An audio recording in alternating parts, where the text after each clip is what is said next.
This podcast is for educational and entertainment purposes only. Listener discretion is advised as some cases contain graphic content. We mean no disrespect to anyone we discuss in this podcast except our exes. Everyone is innocent until proven guilty. However, we will be expressing our personal opinions. Buckle up, Buttercup. Hey guys, it's Cynthia. And I'm Wes, and this is Love and Luminol, a true crime podcast. Yay, another week, another episode. That's right. Being punctual this time. We're trying, people. We're trying. We are. But today we're going to discuss Marsa Gipson. Marsa Gipson. Yep. Alrighty. Indiana case. So. Oh, okay. Yeah, it's a strange one. All right. Well, here we go. Let's go.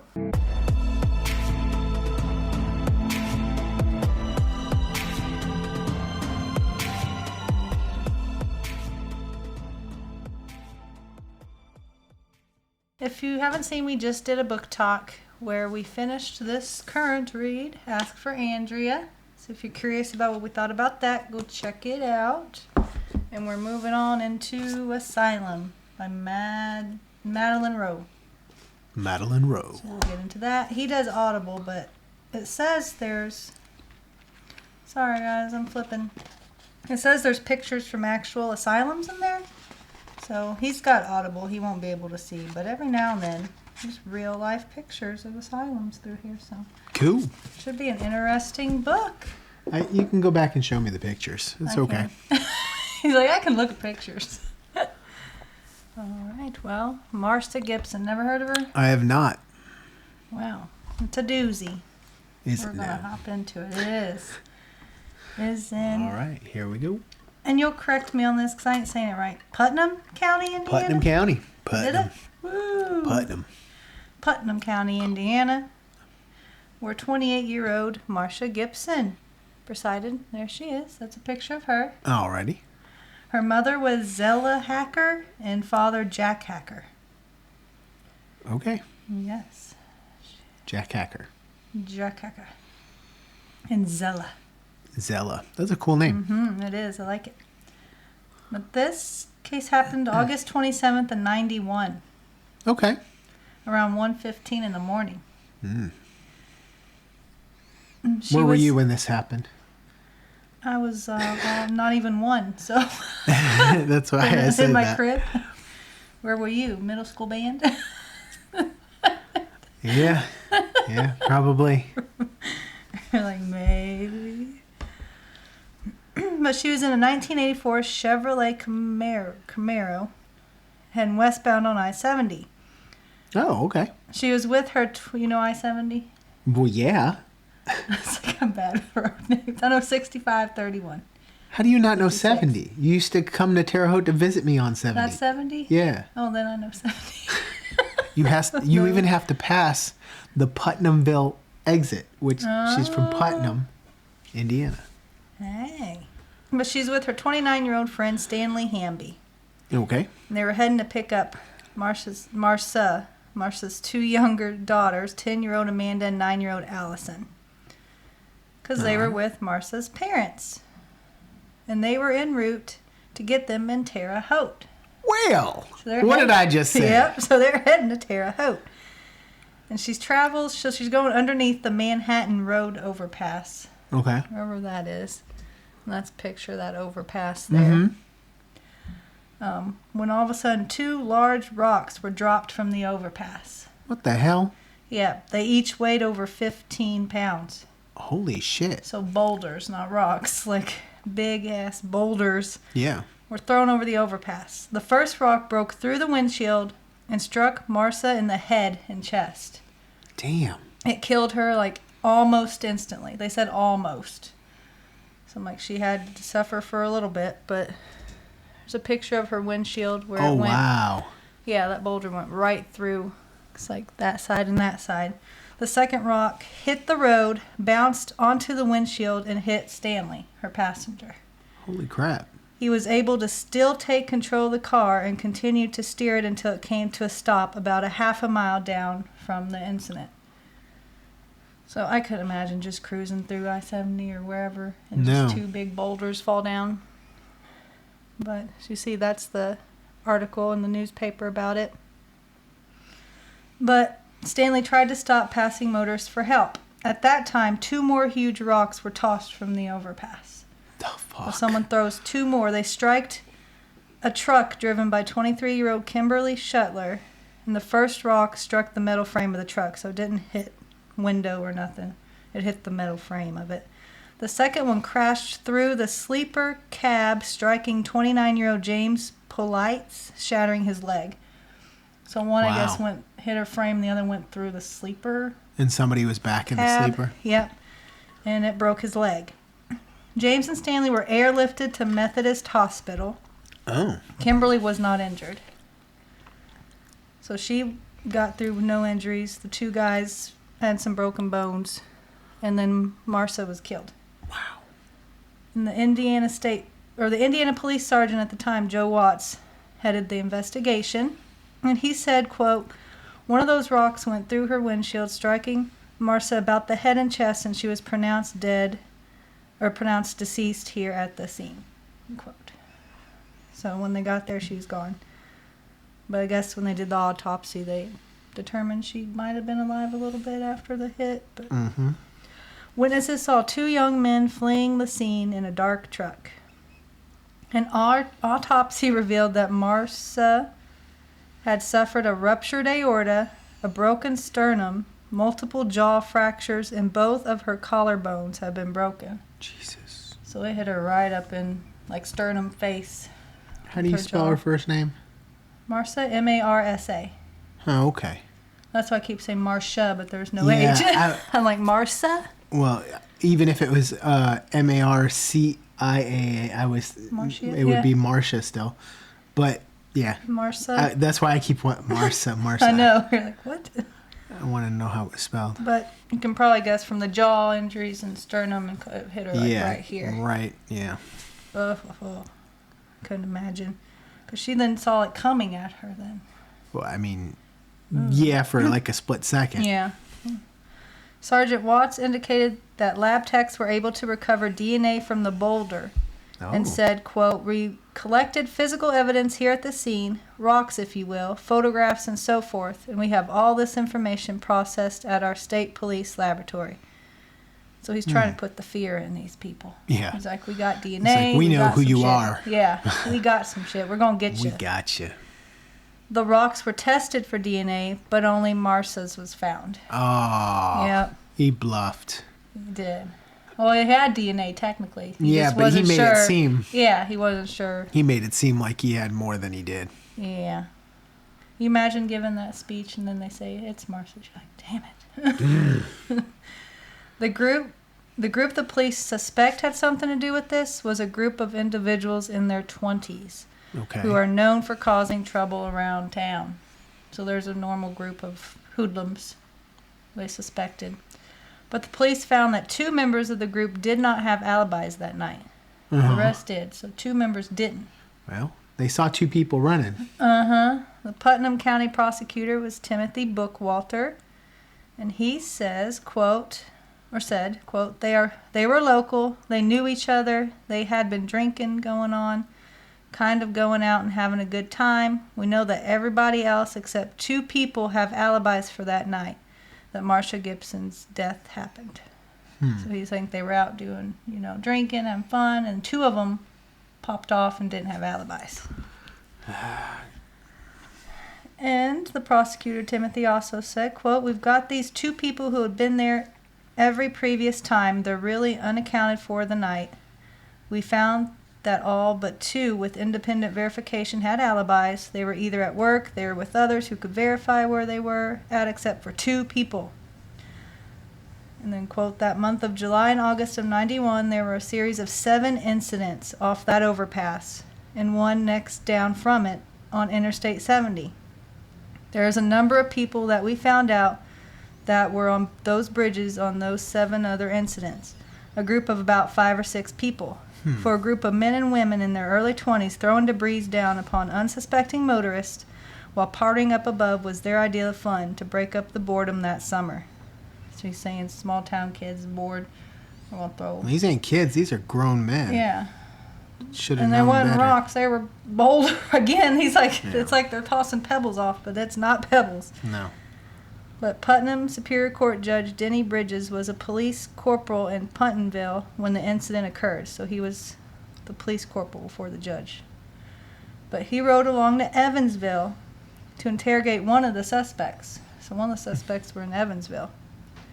Shortly after Marsa's death, an 11-year-old boy was arrested after throwing a large stick from the same overpass, breaking a car's windshield.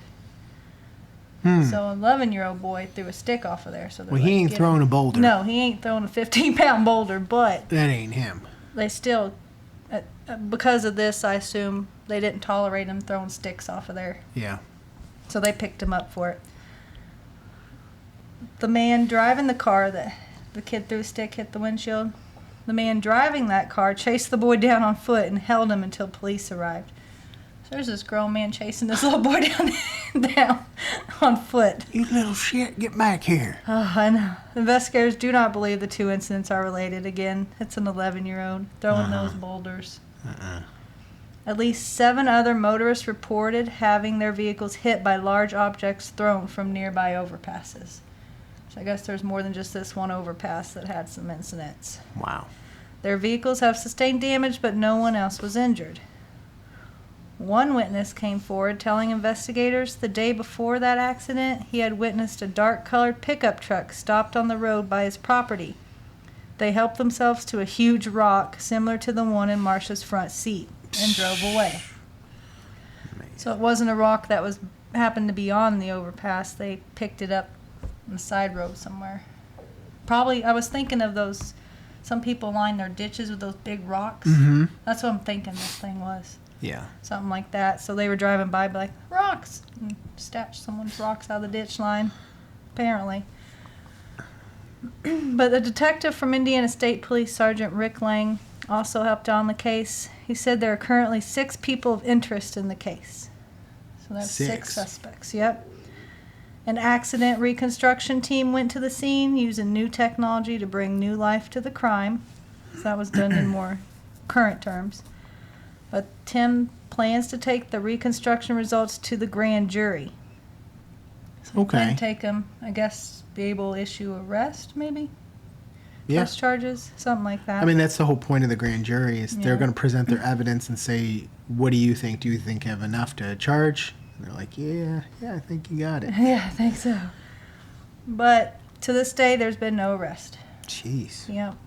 Jack stops by his daughter's grave marker along I-70 and tidies it up a bit. And that's a picture.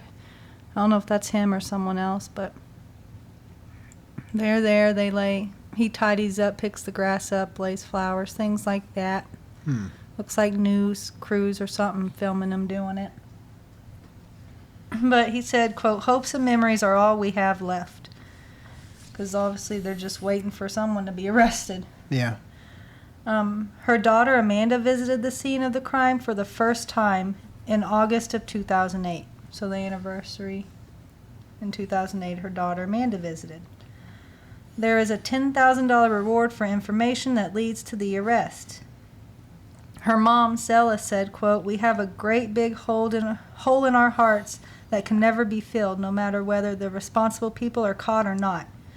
So her dad's like, all we got left is memories, blah, blah, blah, hoping to see it through. And her mom's like, even if we do arrest them, it ain't going to fix the fact that she's gone. Yeah. So they're both waiting for some kind of justice. And that's the scene of the overpass with the cross up there. I never noticed it if I did drive past it. Oh, no. I mean, I've seen stuff like that randomly. It's Yeah. hard to say if I've seen that exact one. I know, I don't remember if I did or not, but... And that's her grave marker where she's laid to rest.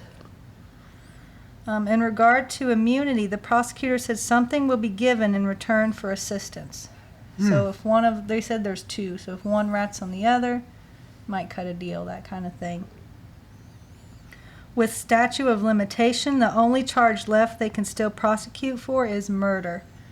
So I guess like the damage to property, whatever. Yeah. Those kind of charges due to statute of limitations dropped off, and they only have the murder charge left, which is a doozy anyway. But That's the big charge you want that's the anyway. big daddy, yeah.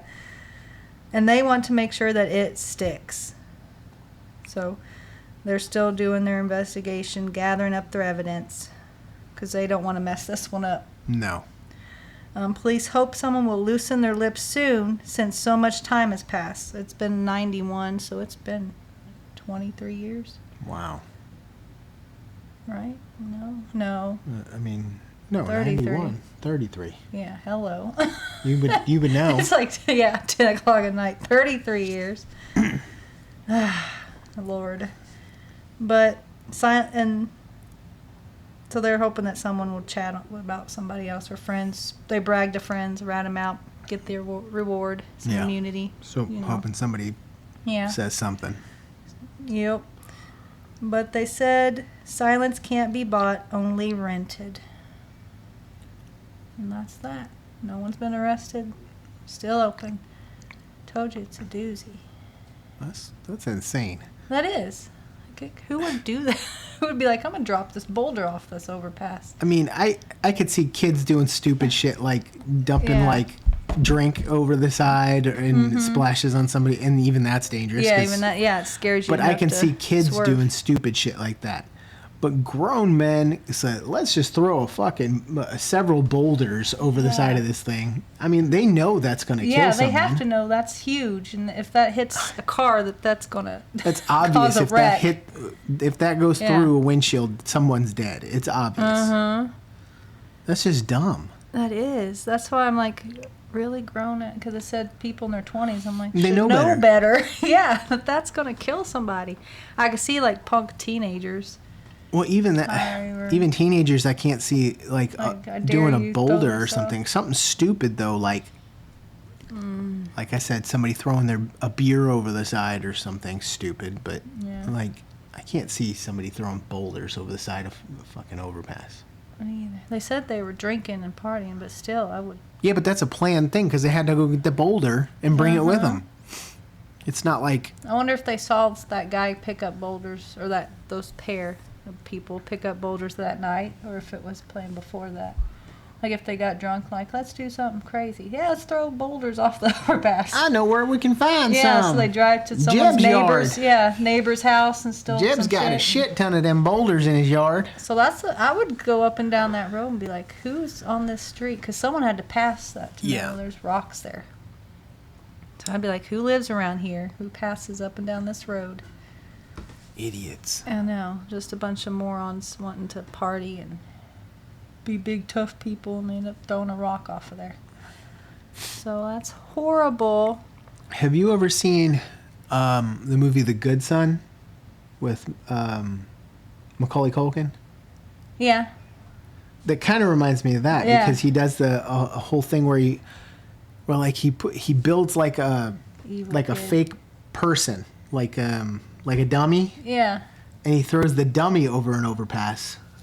And it lands, and it causes a huge car wreck because everybody thinks it's somebody jumping, and they try to avoid it.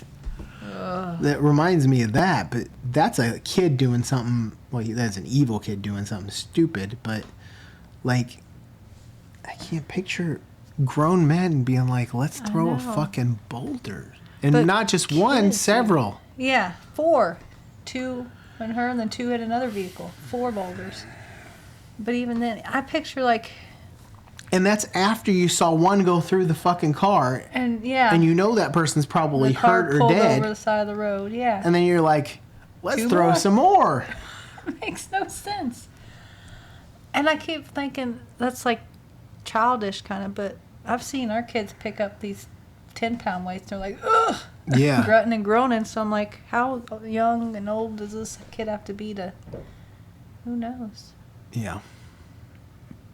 I don't know. But horrible, horrible. Yeah, don't throw shit off the overpass. Definitely drink not. Or otherwise. No. Don't do it. Because it's dangerous. It definitely is. I mean, even a drink is dangerous because it goes over, it splatters on somebody's windshield, freaks them the hell out. They can't see. They're swerving all over the place. It's like... Sideswipe, yeah. Yeah. They go you never know, like, someone with PTSD, if you were to throw a drink and it hit their windshield and they freak out and... swerve and end up hitting a semi or something passing. Yeah, exactly. Cause some big ass wrecks. So don't mess with the overpass. No. There's your lesson for the day. In In Chicago, a lot of them have fences, really high fences Yeah, that's in what front of they the need. overpasses, so you can't do that. And I think that's just because people were jumping and doing stupid stuff. Yes. In town here, a lady jumped one year. But Yeah, the overpasses need some kind of guard, something. so you can't do anything Oh like my that. gosh, yeah. Especially on major surprised. highways like 70. 70 is a huge highway. Yeah, that's why I'm surprised that it didn't cause like a 10-car pileup. Like You said this was in the middle of the night, or 1 a.m. yeah, that's why just wasn't as busy. And the first guy happened, even though the rock hit him, he still managed to stir it until it coasted to a stop. And that's the other thing. You said she probably saw it coming at 1 a.m. I don't think she did. You don't think she saw I anything think something coming? went through and that's it. Damn. Like it was probably like driving along and all of a sudden boom, and then that's it. Oh, and I hope it wasn't an almost killed instantly. I hope she didn't have to feel none of this. Yeah. Oh, 'cause it crushed her chest and jaw and everything.